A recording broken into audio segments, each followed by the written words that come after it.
ফের বিরোধী সাংসদদের সাসপেনশনের জেরে আজও উত্তাল সংসদ, তুমুল হয়েছে। আর 49 জন বিরোধী সাংসদ সাসপেন্ডেড। সব মিলিয়ে 3 দিনে সংসদ থেকে সাসপেন্ডেড 141 জন সাংসদ।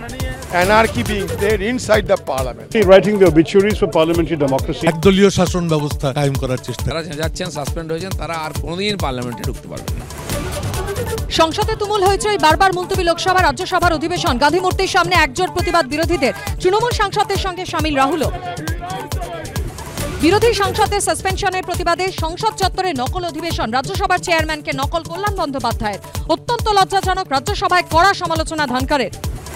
সংসদে তাণ্ডবের মাস্টারমাইন্ড যোগে বাংলায় দিল্লি পুলিশ। জিজ্ঞাসাবাদ করা হতে পারে ললিতের পরিবার এবং পরিচিতদের। তদন্তকারী দল গেল ললিতের বাগুইয়াটির বাড়িতে।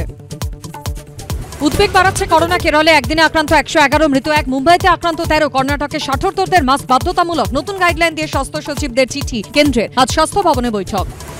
আজ দিল্লিতে বৈঠকে বিরোধী জোট ইন্ডিয়া। কি হবে আসন ভাগের ফর্মুলা? মমতাকে মুখ করার তৃণমূলের দাবি মানবে বাকি বিরোধীরা? ঘণ্টাখানেক সঙ্গে সুমন, রাত 8টা।